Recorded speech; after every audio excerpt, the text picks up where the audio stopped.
Países Bajos. Hermoso, ordenado, pacífico. O al menos eso parece, porque hay un lado de este país que no sale en ninguna guía de viaje. Una versión que solo existe en ciertos rincones de internet. Rincones en los que me metí por accidente y de los que no fue nada fácil encontrar la salida. Este es el lado oscuro del internet en los Países Bajos. Una chica de 15 años está sentada sola en su cuarto. Agarra un montón de tarjetas y un marcador. Empieza a escribir. Y luego se graba levantándolas una por una, en silencio, sin voz, solo palabras. Y lo que decían esas tarjetas rompió internet. Cuando la mayoría de la gente piensa en los Países Bajos, piensa en tulipanes, molinos de viento, quizá en Ámsterdam durante un viaje. Pero los Países Bajos también resultan ser el hogar de uno de los depredadores en línea más prolíficos jamás documentados. Un hombre que desde detrás de una pantalla destruyó la vida de decenas de jóvenes en varios países y cuyas acciones están directamente relacionadas con la muerte de una adolescente en Canadá. Su nombre es Aydin Coban y esta es su historia. Regresemos más o menos a 2009. Las redes sociales todavía se sentían medio nuevas y emocionantes. Facebook estaba explotando. Los sitios de chat con webcam estaban por todos lados. Los niños y adolescentes pasaban más tiempo en internet que nunca, y muchísimos de ellos, sobre todo los adolescentes, estaban tratando de entender este mundo completamente nuevo de conectar con extraños en línea. Y Aydin Coban sabía exactamente cómo aprovecharse de eso. Coban era un hombre neerlandés turco que vivía en los Países Bajos. Y para cuando los investigadores empezaron a reconstruir todo lo que había estado haciendo, quedaron genuinamente impactados. Porque esto no era solo un tipo raro mandando mensajes enfermos. Era una operación calculada, metódica. Había creado más de 90 identidades distintas en internet. Nombres diferentes, fotos de perfil diferentes, historias de vida diferentes. Algunas eran de supuestos chicos adolescentes.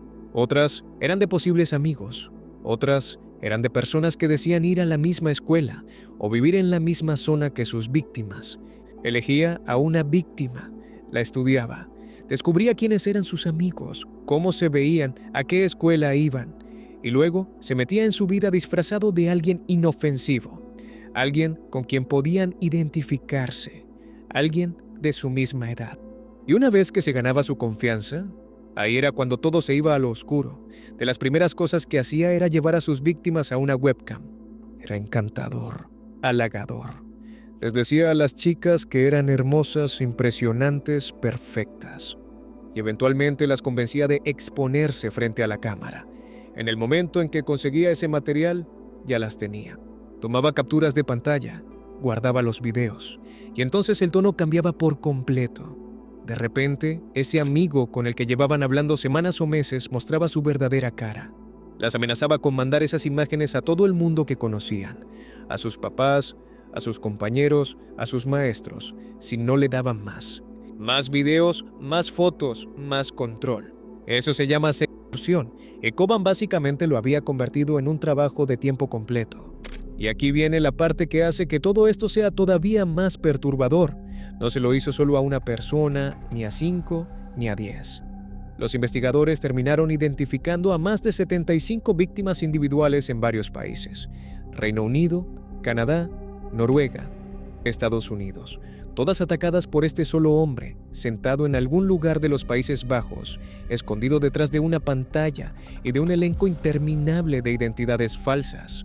Ahora hablemos de Amanda Todd, porque incluso si nunca has escuchado antes el nombre de Aydin Coban, hay una altísima probabilidad de que sí sepas quién es Amanda Todd.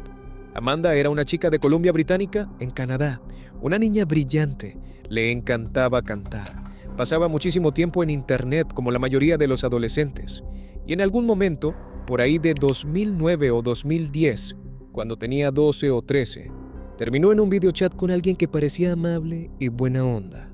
Esa persona le dijo que era hermosa, le dijo que era impresionante, no dejaba de halagarla, de subirle el ánimo, de hacerla sentir especial, y eventualmente ella se expuso frente a la cámara, una sola captura de pantalla. Eso fue todo lo que hizo falta. Lo que vino después fueron años de tormento implacable. Coban usó esa imagen como un arma Creó una página de Facebook usando una foto de ella sin la parte de arriba como imagen de perfil, y además puso una lista con sus amigos y la escuela a la que iba. Mandó esa imagen a su familia, a sus compañeros de clase, a su escuela. Cada vez que Amanda intentaba seguir adelante, cambiarse de escuela, hacer nuevos amigos, reconstruirse un poco, él la perseguía. Encontraba su nuevo Facebook, a sus nuevos amigos, y lo volvía a hacer todo otra vez. Le mandó más de 700 mensajes a través de al menos 4 plataformas distintas. Usó 22 cuentas falsas diferentes solo para interactuar con ella. Algunas estaban diseñadas para amenazarla e intimidarla. Otras estaban diseñadas para volver a acercarse a ella, volver a ganarse su confianza, para poder seguir alimentando el ciclo. Amanda trató de pedir ayuda. Publicó en Facebook lo que le estaba pasando. Era clarísimo que estaba pidiendo auxilio a gritos. Y en septiembre de 2012 subió ese video, el de las tarjetas, describiendo todo lo que había vivido. El grooming, la foto, el acoso, el bullying, la destrucción total de su sentido de seguridad y de su autoestima. El video se volvió viral casi de inmediato. Millones de personas lo vieron. Y 5 semanas después, el 10 de octubre de 2012, Amanda Todd murió por suicidio. Tenía 15. Y aquí es donde la historia da un giro que mucha gente no conoce. La policía canadiense abrió una investigación, pero el rastro seguía apuntando al extranjero, a los Países Bajos, a un hombre en un parque de casas rodantes en un pequeño pueblo del sur de Holanda llamado Oosterwijk. En enero de 2014, la policía neerlandesa arrestó a Aidyn Coban, y cuando empezaron a revisar sus dispositivos y toda su actividad en línea, lo que encontraron fue brutal. Esto no era solo sobre Amanda, había decenas de víctimas. La investigación reveló que llevaba años operando todo este esquema en varios países, pero aquí viene la parte que de verdad te va a dejar con la boca abierta. Facebook en realidad ya había alertado a las autoridades neerlandesas sobre Coban antes de que Amanda muriera. Ya lo habían identificado como sospechoso de acoso y explotación en línea. La policía fue avisada, y aún así, el tormento de Amanda siguió hasta el final. En 2017, un tribunal neerlandés declaró culpable a Coban de chantajear y acosar a 39 víctimas en varios países, y lo sentenció a casi 11 años de prisión, que era la pena máxima bajo la ley neerlandesa en ese momento. Y algo importante, el caso de Amanda ni siquiera formó parte de ese juicio en los Países Bajos. No fue acusado allá por nada relacionado con ella. Entonces, ¿qué pasó después? Bueno, Canadá lo quería. Hubo un proceso legal de años para lograr la extradición de Coban a Columbia Británica y que enfrentara un juicio específicamente por lo que le hizo a Amanda. Y en el verano de 2022, ese juicio por fin ocurrió. La evidencia fue devastadora. Los fiscales le explicaron al jurado cómo Coban había usado esas 22 cuentas distintas en línea para acechar y atormentar a una menor. Cómo le había mandado amenazas explícitas. Cómo la había seguido de plataforma en plataforma cada vez que ella intentaba escapar. Cómo había, en palabras del juez, hecho de arruinarle la vida a Amanda su objetivo expresamente declarado. El jurado lo declaró culpable de todos los cargos principales: extorsión, posesión y distribución de pornografía infantil, engaño de menores por internet y acoso criminal. En octubre de 2022 fue sentenciado a 13 años de prisión, que tendría que cumplir después de terminar su condena en los Países Bajos. La mamá de Amanda, Carol Todd, que estuvo sentada en esa sala todos y cada uno de los días del juicio, salió y dijo: "Este es el mejor día desde que nació Amanda". Pero aquí viene la parte que dejó a muchísima gente, incluyendo a Carol Todd, completamente sin palabras. Por la forma en que funciona la ley neerlandesa, la sentencia canadiense de 13 años tenía que convertirse para ajustarse al sistema legal de los Países Bajos antes de que Coban pudiera cumplirla ahí. ¿Y los fiscales neerlandeses? Argumentaron que los delitos por los que Coban fue condenado en Canadá normalmente recibirían algo así como 4 años en un tribunal neerlandés. 4 años, por lo que le hizo Amanda Todd. Todo ese ir y venir legal fue brutal de ver. Entonces, ¿qué sacamos de la historia de Aidyn Coban? Varias cosas, la verdad. La primera, la magnitud de lo que una sola persona puede hacer detrás de una pantalla es genuinamente aterradora. Más de 75 víctimas, varios países, años de abuso, un solo tipo, una sola laptop y un carrusel de nombres falsos. Eso fue todo. Eso fue todo lo que necesitó. Segundo, los sistemas que supuestamente debían proteger a estos niños fallaron. Una y otra vez, Facebook identificó a Coban como una amenaza y le pasó esa información a las autoridades neerlandesas antes de que Amanda muriera. Y aún así, esa es una conversación que, hasta hoy, sigue sin resolverse del todo. Y tercero, la historia de Amanda Todd, por dolorosa que sea, cambió cosas. Desató conversaciones a nivel nacional sobre el ciberacoso y la explotación en línea en Canadá y más allá. Es parte de la razón por la que la extorsión ahora se toma muchísimo más en serio como delito a nivel internacional. Es parte de la razón por la que Coban eventualmente terminó enfrentando un tribunal en Canadá. Ella levantó esas tarjetas, contó su historia en silencio, y de alguna manera su voz se volvió una de las más fuertes en todo el cuarto. Ahora bien, Aidyn Coban operaba en las sombras, nombres falsos, perfiles falsos, anónimo e invisible. Pero nuestro siguiente caso pasó a plena luz del día, en medio de Ámsterdam, en una calle concurrida, captado por cámaras y el rastro digital que los investigadores siguieron después. Los mensajes cifrados, las fotos enviadas desde teléfonos desechables, las comunicaciones coordinadas de una red criminal, fue lo que al final hizo que todo explotara. Esta es la historia de Peter R. de Vries. Imagínate que te pasaste toda tu carrera exhibiendo criminales, asesinos, secuestradores, capos de la droga. Ganaste un Emmy. Eres el reportero de crimen más famoso de tu país. Ya te han amenazado antes, muchísimas veces, y ni una sola vez te echaste para atrás. Y entonces, una noche, sales de un estudio de televisión y alguien te está esperando. Peter de Vries era, en cualquier sentido, una leyenda en los Países Bajos. Si eras neerlandés y te pasaba algo terrible, si tu hijo desaparecía, si te condenaban injustamente, si un asesino andaba libre y la policía no hacía nada, Peter de Vries era el tipo al que llamabas. Se pasó décadas en la televisión neerlandesa cubriendo los casos criminales más notorios del país. Ayudó a resolver casos archivados. Destapó corrupción. Era implacable. A nivel internacional, se volvió conocido en 2008, cuando ganó un Emmy Primetime por su investigación sobre la desaparición de Natalee Holloway, la adolescente estadounidense que desapareció en Aruba. De verdad era uno de los periodistas más respetados de Europa, y en 2020 aceptó hacer algo que, al final, le costaría la vida.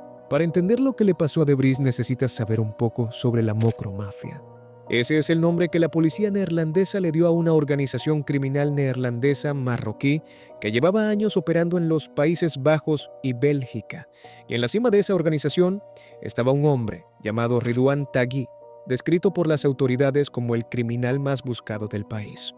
Un imperio de cocaína, una red despiadada y un tipo que, según los fiscales, no tenía ningún problema en ordenar asesinatos cuando alguien se le atravesaba. Para finales de la década de 2010, las autoridades neerlandesas estaban armando un caso gigantesco contra Taghi y su organización. Y la clave de ese caso era un hombre al que llamaremos Nabil B., un exmiembro de la banda que había decidido cooperar con los fiscales y testificar contra Taghi. Un testigo protegido. El tipo de persona que, si todo salía bien, podía mandar a Taghi a prisión de por vida. Ahora, ser testigo protegido contra alguien como Taghi no es precisamente un hobby seguro. En 2018, una semana después de que se supiera que Nabil B. estaba cooperando con las autoridades, su hermano fue asesinado a tiros. El mensaje fue clarísimo, y en 2019, el abogado defensor de Nabil B., un hombre llamado Dirk Wiersum, fue asesinado a balazos afuera de su propia casa en Ámsterdam, a plena luz del día. Los abogados empezaron a negarse a tomar el caso. Todo se estaba desmoronando por la presión externa. Nabil B. estaba desesperado, y entonces acudió a Peter de Vries. De Vries aceptó sumarse como confidente y asesor del testigo protegido, no como abogado, porque no lo era, sino como una figura de confianza, alguien que pudiera apoyar a Nabil B. durante el proceso del juicio y asegurarse de que su historia saliera a la luz. Fue una decisión arriesgadísima, y de Vries sabía perfectamente los riesgos. De hecho, las autoridades ya le habían dicho en 2019 que su nombre estaba en una lista de objetivos elaborada por la organización de Taghi. Lo habían advertido directamente y no se echó para atrás. Su lema, que tenía tatuado en la pierna, era: de rodillas, no hay forma de ser libre. Eso básicamente te dice todo lo que necesitas saber sobre este hombre. La noche del 6 de julio de 2021, Debris apareció como invitado en RTL Boulevard, un popular programa neerlandés de entretenimiento y noticias. Algo completamente normal para él. Salía en televisión todo el tiempo.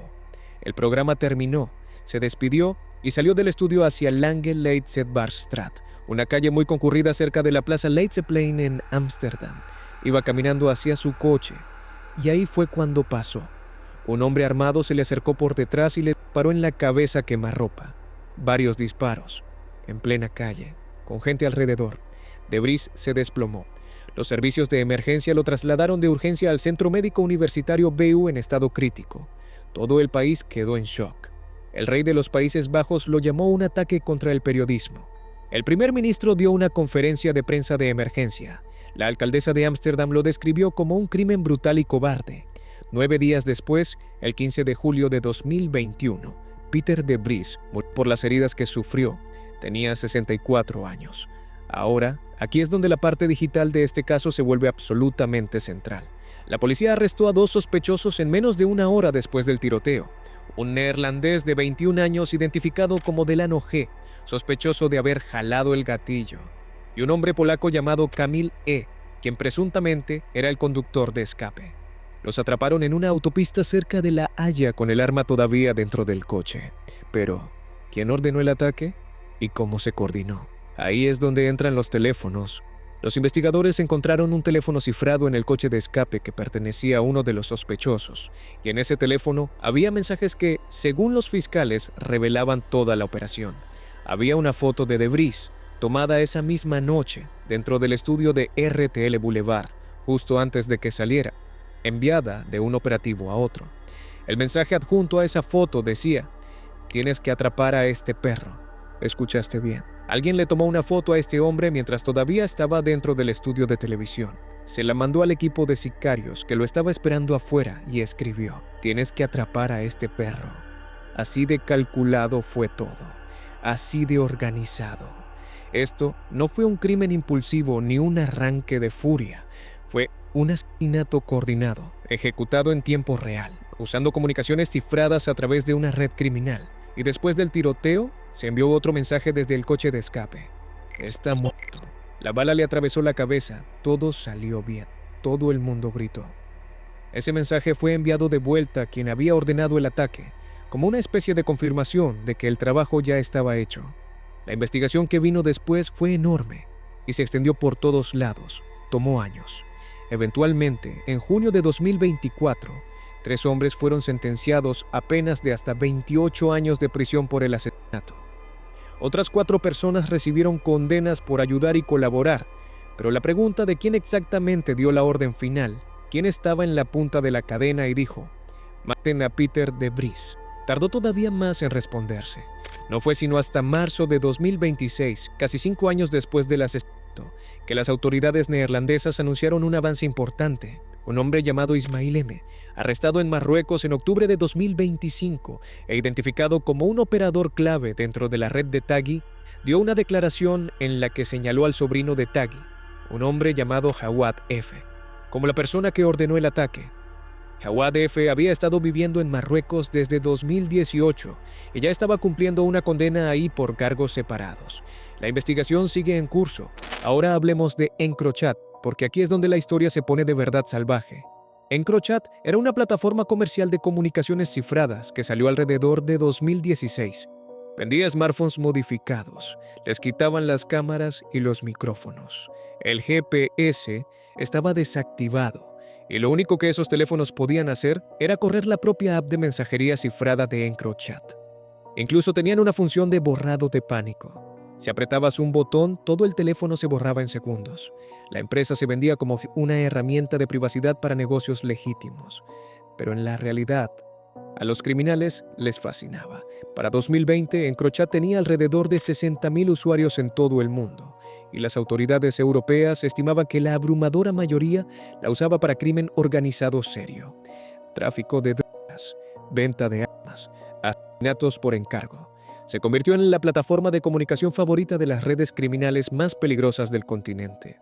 incluyendo muy claramente a la Mocromafia. Los criminales se sentían completamente intocables en EncroChat. Hablaban abiertamente, planeaban abiertamente, ordenaban asesinatos abiertamente, porque estaban absolutamente convencidos de que nadie podía leer sus mensajes. Estaban equivocados. En una operación clasificada que tomó años ejecutar, las autoridades francesas, trabajando junto con autoridades neerlandesas y Europol, lograron hackear los servidores de EncroChat. En abril de 2020 ya habían infiltrado la plataforma con éxito y estaban leyendo mensajes en tiempo real. Durante meses, sin que nadie lo supiera, las autoridades de toda Europa estuvieron sentadas dentro de las comunicaciones privadas de decenas de miles de criminales. Piensa en lo que eso significa. Cada trato de droga, cada envío, cada amenaza, cada orden. Todo eso fluyendo directamente hacia los investigadores.